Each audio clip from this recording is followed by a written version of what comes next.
నీటిపారుదల శాఖ అధికారులతో మంత్రి ఉత్తమ్ సమీక్షను నిర్వహించారు.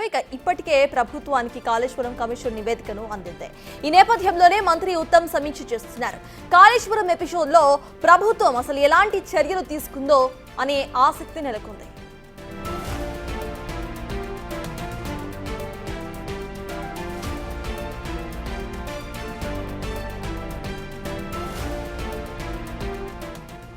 నీటిపారుదల శాఖ అధికారులతో మంత్రి ఉత్తమ్ సమీక్షను చేస్తున్నారు. ఇప్పటికే ప్రభుత్వానికి కాళేశ్వరం కమిషన్ నివేదికను అందించింది. ఈ నేపథ్యంలోనే మంత్రి ఉత్తమ్ సమీక్ష చేస్తున్నారు. అయితే ఈ సమీక్ష చుట్టూ కూడా ఊహాగానాలు నెలకొన్నాయి. కాళేశ్వరం ఎపిసోడ్ లో ప్రభుత్వం అసలు ఎలాంటి చర్యలు తీసుకుంటోంది అనే ఉత్కంఠ ఇప్పటి అందరిలోనూ నెలకొంది.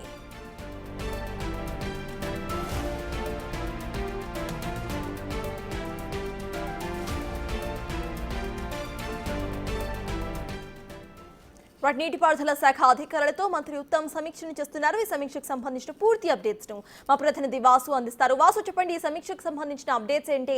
కాళేశ్వరం ప్రాజెక్టు ఫైల్స్ ను కూడా రిఫర్ చేస్తున్నట్టు తెలుస్తోంది. దానికి సంబంధించి ఫ్రెష్ అప్డేట్స్ ఏంటి? సచివాలయంలో నీటిపారుదల శాఖ మంత్రి ఉత్తమ్ కుమార్ రెడ్డి నీటిపారుదల శాఖ అధికారులతో కూడా భేటీ అయ్యారు.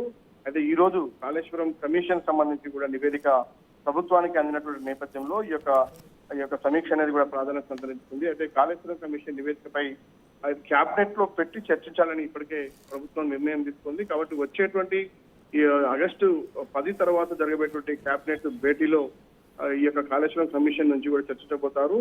ఆ తర్వాత ఎలాంటి నిర్ణయం తీసుకోవాలి అన్న అంశానికి సంబంధించి కూడా ప్రస్తుతం క్యాబినెట్ ఆమోదం తెలిపిన తర్వాత కూడా ఎలాంటి విచారణకు ఆదేశించాలి, అసలు కాళేశ్వరం కమిషన్ ఇచ్చినటువంటి నివేదికలో ఏముంది అన్న అంశం పైన కూడా, ఎందుకంటే దాదాపు 1000 పేజీల వరకు కూడా ఇచ్చినటువంటి కమిషన్ నివేదికలో కూడా అనేక కీలక అంశాలు ముడిపడే అవకాశం ఉంది. గతంలో ఇచ్చినటువంటి విజిలెన్స్ నివేదికతో పాటు ఎన్డీఎస్ఏ నివేదికలో ఉన్న అంశాలను అధ్యయనం చేసినటువంటి కమిషన్ అనేక మంది నిపుణులతో కూడా చర్చించి జరిగినటువంటి మేడిగడ్డ కుంగే అంశానికి సంబంధించినట్టు కావచ్చు, సుందిల్లా అన్నారం బ్యారేజ్ల దెబ్బతిన్న అంశానికి సంబంధించి కావచ్చు, ఎవరు కారకులు, ఎవరు నిర్లక్ష్యం వహించారు, ఎలాంటి ఇబ్బందుల వల్ల జరిగింది మరొక ఎస్టిమేషన్ల పెంపు కావచ్చు, డిజైన్ల మార్పుకు సంబంధించి అన్నిటిపైన కూడా పూర్తి స్థాయిలో అధ్యయనం చేసి కమిషన్ నివేదిక నేపథ్యంలో కూడా ప్రస్తుతం దానిపైన ఎలా ముందుకు వెళ్ళాలి అన్న అంశంపైన కూడా ప్రస్తుతం ఇక్కడ ఈ సమావేశంలో చర్చ వచ్చే అవకాశం ఉంది. ప్రస్తుతానికి మాత్రం రాష్ట్రంలోని నీటిపారుదల శాఖ భూముల పరిరక్షణపై అయితే మంత్రి ఉత్తమ్ కుమార్ రెడ్డి సమీక్ష నిర్వహిస్తున్నారు. ఈ సమీక్షలోనే కాళేశ్వరం కమిషన్ అందినటువంటి నివేదికకు సంబంధించి కూడా అధికారులను అడిగి వివరాలు తెలుసుకునే అవకాశం ఉంది. అయితే ప్రధానంగా కూడా రేపు జరగబోయేటువంటి వచ్చే క్యాబినెట్ సమావేశంలో మాత్రం ఈ నివేదికల గురించి చర్చించాలని ఇప్పటికే అధికారులు ధృవీకరిస్తా ఉన్నారు. ఆ తర్వాత మాత్రమే నివేదికలో ఏముంది, దానికి ఎలాంటి విచారణకు ఆదేశించాలి, అసలు కాళేశ్వరం కమిషన్ ఎలాంటి విచారణ జరపాలి, ఎలా చర్యలు తీసుకోవాలని ఏం సూచించింది అన్న అంశానికి సంబంధించి కూడా చర్చించిన తర్వాత దాన్ని ఏదైనా విచారణ ఏజెన్సీకి దర్యాప్తుకి ఇస్తారా, ఏదైనా క్రిమినల్ చర్యలకు సంబంధించి ఇప్పటికే ఎన్డీఏతో పాటు విజిలెన్స్ నివేదికలో కూడా క్రిమినల్ చర్యలు తీసుకోవాలని ఇప్పటికే పేర్కొన్నటువంటి నేపథ్యంలో కూడా దానికి సంబంధించి ఎలా అంటే ఏసీబీనా సిఐడి తోటి ఇన్వెస్టిగేషన్ చేపించాలన్నా అన్న అంశానికి సంబంధించిన పాటు డిపార్ట్మెంటల్ గా ఎవరెవరు కారకులయ్యారు, మరికొంతమంది ఆ ప్రభుత్వానికి కూడా గత ప్రభుత్వానికి కూడా బాధ్యత ఉన్నటువంటి నేపథ్యంలో కూడా ప్రభుత్వ పరంగా కూడా ఎలాంటి చర్యలు తీసుకోవాలి అన్న అంశం పైన కూడా పూర్తి స్థాయిలో కూడా అధికారులతో చర్చించబోతా ఉన్నారు. అంటే ఈ రోజు ఇరిగేషన్ శాఖ మంత్రిగా ఉత్తమ్ కుమార్ రెడ్డి మాత్రం ప్రస్తుతానికి ఎలాంటి నివేదిక ఉంది అంటే ప్రస్తుతానికి మనం చూసాం, ఇప్పుడు 2 షీల్డ్ కవర్లో కూడా వచ్చినటువంటి నివేదికకు సంబంధించి కూడా సాఫ్ట్ కాపీతో పాటు హార్డ్ కాపీ కూడా ₹2 ప్రభుత్వానికి అందినటువంటి నేపథ్యంలో వాటిని ఎప్పుడు అధ్యయనం చేయాలి, ఎలా క్యాబినెట్ లో ఉంచిన తర్వాత కూడా క్యాబినెట్ నిర్ణయం మేరకు విచారణకు ఆదేశించే అవకాశం ఉంది. ప్రస్తుతానికి మాత్రం ఉత్తమ్ కుమార్ రెడ్డి ఛాంబర్ లో మాత్రం ఇరిగేషన్ శాఖ అధికారులతో ఈ సమావేశం కొనసాగుతోంది. అయితే వాసు, కాళేశ్వరం కమిషన్ లో అసలు ఏముంది ఆ నివేదికలో అనేది కూడా ప్రెసెంట్ ఉత్కంఠ రేపుతున్న విషయం. సో దానికి సంబంధించి ఈ భేటీ అనంతరం కూడా ఏమైనా బ్రీఫింగ్ ఇచ్చే అవకాశం ఉందనుకోవాలా? చూడాలి మరి, ఎందుకంటే ఇది షీల్డ్ కవర్ లో ఉన్నటువంటి నివేదికకు సంబంధించి కూడా నివేదికలో ఏముంది అనే విషయం మాత్రం బయటకు వచ్చే అవకాశం లేదు. ఎందుకంటే సిఎస్ తో పాటు ఇరిగేషన్ శాఖ ముఖ్య కార్యదర్శి రాహుల్ బొజ్జ కూడా ఇంతకు ముందే అంటే మాట్లాడినట్టుగా తెలుస్తా ఉంది. అయితే మంత్రి దృష్టికి సబ్జెక్ట్ తీసుకొచ్చిన తర్వాత కూడా క్యాబినెట్ లో పెట్టి మాత్రమే చర్చిస్తారు, అక్కడ మాత్రమే దాన్ని తెరిచే అవకాశం ఉంటుందని మాత్రం మనం చెప్తా ఉన్నారు.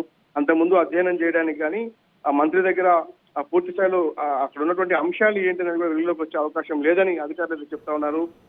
10వ తారీఖు వరకు కూడా కేబినెట్ లో చర్చించిన తర్వాతనే అందులో ఉన్న అంశాలు బయటకు వచ్చే ఉంది. ఆ తర్వాత అది వెలుగులోకి వచ్చిన తర్వాత కూడా పూర్తి స్థాయిలో ఎలాంటి చర్యలు తీసుకునే అవకాశం ఉందో అది తెలుస్తుంది. కానీ ప్రస్తుతానికి మాత్రం ప్రాథమికంగా నివేదిక వచ్చినటువంటి నేపథ్యంలో కూడా నివేదికలో ఏముంది అనే అంశాలు మాత్రమే పైన చర్చించే అవకాశం కనిపిస్తా ఉంది. అదే ఉన్నటువంటి నివేదికకు సంబంధించి కూడా ఎన్ని పేజీల నివేదిక అందింది, దానికి సంబంధించి పీసీ ఘోష్ కమిషన్ ఏం చెప్పింది అన్న అంశానికి సంబంధించి, ఎందుకంటే అధికారులు మాత్రమే అక్కడికి వెళ్ళారు కాబట్టి అసలు వాళ్ళతో ఏం మాట్లాడారు, ఎలాంటి నివేదిక అందింది అన్న అంశం పైన కూడా పూర్తి స్థాయిలో కూడా మంత్రికి తెలియజేస్తా ఉన్నారు. మంత్రి దానిపైన పూర్తిగా చర్చించిన తర్వాత కూడా అది ముఖ్యమంత్రి దృష్టికి తీసుకెళ్లి ఆ తర్వాత కేబినెట్ లో పెట్టిన తర్వాతనే ఒక కీలక నిర్ణయం అయితే తీసుకునే అవకాశం కనిపిస్తుంది. కానీ కమిషన్ సూచించిన మేరకు ఎవరిపైన చర్యలు తీసుకోవాలి, ఎలాంటి చర్యలు తీసుకోవాలి అన్న అంశం పైన మాత్రం కేబినెట్ మాత్రమే నిర్ణయం తీసుకునే అవకాశం కనిపిస్తుంది. అది ఏ ఒక్కరికో సంబంధం లేనటువంటి అంశం. ఎందుకంటే ప్రభుత్వమే కమిషన్ ఏర్పాటు చేసి కూడా దాదాపు సుదీర్ఘకాలంగా 15 నెలల దర్యాప్తు జరిపిన తర్వాత ఈ నివేదిక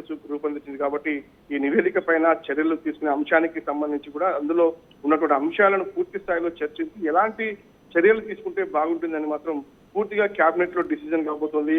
వచ్చే నెల 10న కేబినెట్ జరిగే అవకాశం ఉంది. అప్పుడు మాత్రమే దీంట్లో ఉన్న అంశాలు కావచ్చు, తదుపరి ప్రభుత్వం తీసుకునే చర్యలు కావచ్చు తెలిసే అవకాశం.